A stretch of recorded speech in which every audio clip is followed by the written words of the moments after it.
चलिए प्रश्न को पढ़ते हैं। चुंबकीय क्षेत्र में गतिमान आवेशित कण की चाल नहीं बदलती, क्यों? हमें बताना है। अब इस प्रश्न को समझने के लिए सबसे पहले हम प्रश्न की मुख्य अवधारणा को समझेंगे।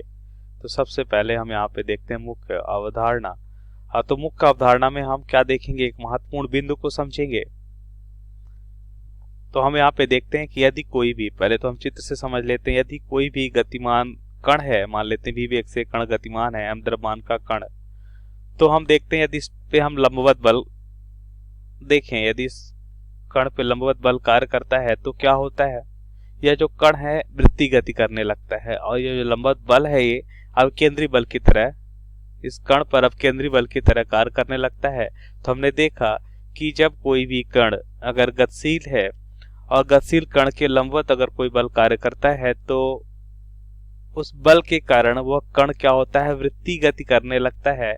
और जब कण वृत्तीय गति करता है तो हम देखते हैं कि वृत्तीय गति करने के लिए हमें अभिकेंद्री बल की आवश्यकता होती है, और वह अभिकेंद्री बल हमें यहाँ पे इस लंबवत बल के कारण मिलता है, और जिस कारण कण वृत्तीय गति करने लगता है। अब जब कण वृत्तीय गति करता है तो हम देखते हैं वह, या हम कह सकते हैं कि जब कण पर लंबवत बल कार्य कर रहा होता है तो उस बल के कारण कण क्या होता है? जब किसी कण पर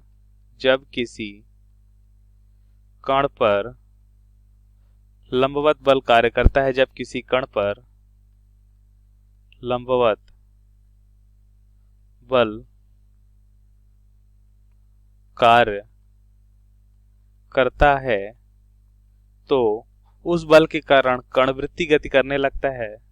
तो उस बल के कारण कण वृत्तीय, उस बल के कारण कण वृत्तीय गति करने लगता है।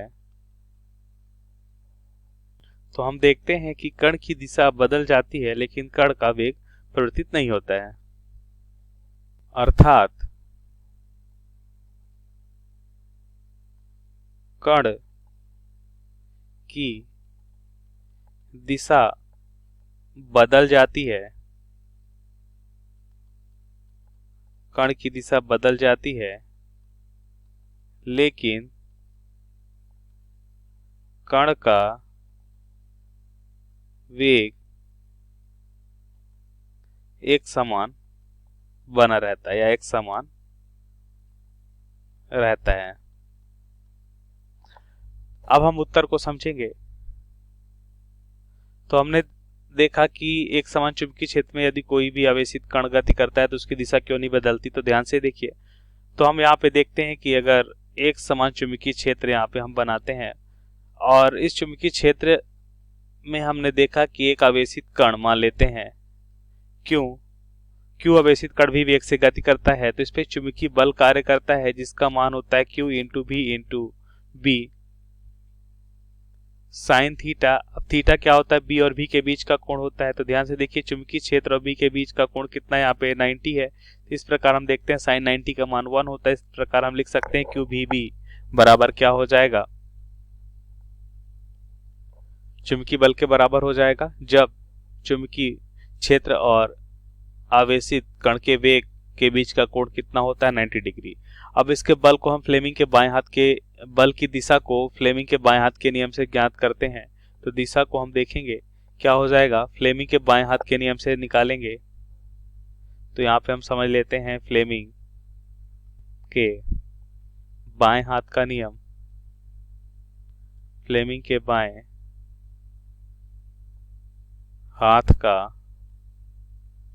नियम। तो क्या होता है फ्लेमिंग के बाएं हाथ का नियम? तो यहां से हम लिख सकते हैं कि हम अपने बाएं हाथ के तीनों उंगलियों को परस्पर लंबवत रखते हैं, मतलब अंगूठा, अंगूठे के बाद वाली तर्जनी, उसके बाद वाली मध्यिका। तो हम यहाँ पे देखते हैं कि हम अंगूठे के बाद वाली तर्जनी को चुंबकीय क्षेत्र की दिशा में, मध्यिका को हम रखते हैं किधर? ये अंगूठे की बाद वाली तर्जनी मध्यिका को हम रखते हैं वेग की दिशा में। तो अंगूठे की दिशा, अंगूठा किधर की ओर आ रहा है, तो अंगूठा हमारा आता है इस तल के लंबवत अंदर की ओर, ये अंगूठे की दिशा हो जाएगी। तो यही बताता है चुंबकीय बल की दिशा। मतलब यहाँ पे हम देखते हैं चुंबकीय बल हमेशा बी और भी के बीच लंबवत होगा। तो चुंबकीय बल की दिशा में यहाँ पे देखें तो हमें क्या मिल रहा है, दोनों के लंबवत मिल रहा है। तो मतलब हम क्या देखते हैं कि यह बल जो है, ये जो बल है बी और भी दोनों के लंबवत है। अब कण का वेग भी है, अब भी की अगर लंबवत है तो हमें पता है, जैसा कि मुख्य अवधारणा में हमने देखा कि कण क्या होता है, वृत्तीय गति करने लगता है। अब कण जो वृत्तीय गति करने लगता है तो हम यहाँ पे देखते हैं ये कण क्या होता है, कुछ इस तरह से, इसको हम ऐसे बना लेते हैं, ये कुछ इस तरह से वृत्तीय गति करने लगता है। तो कण हमने देखा कि वृत्तीय गति करने लगता है और ये जो बल है ये आवश्यक अपकेंद्री बल प्रदान करता है, जिस कारण कण क्या होता है, वृत्तीय गति करने लगता है। और हम यहाँ पे लिख सकते हैं कि चुंबकीय बल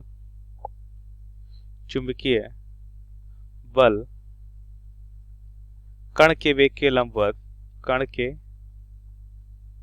वेग के लंबवत, कण के वेग के लंबवत कार्य करता है, जिस कारण कण की दिशा बदल जाती है लेकिन वेग एक समान रहता है। जिस कण की दिशा, यह हमने मुख्य अवधारणा में भी देखा कि कैसे दिशा बदलती है। तो कण की दिशा बदल जाती है लेकिन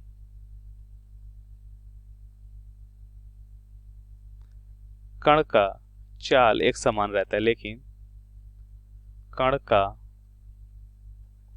चाल एक समान रहता है।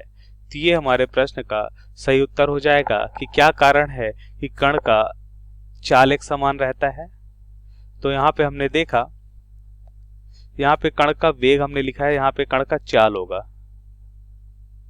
कण का चाल एक समान रहता है लेकिन यहाँ पे दिशा बदल जाती है, और जो जिस कारण दिशा बदल रही है उसी कारण हमने देखा कि क्या होता है, वृत्तीय गति करता है। तो हमारे प्रश्न का सही उत्तर है। आशा करते हैं आपको समझ आया होगा। धन्यवाद।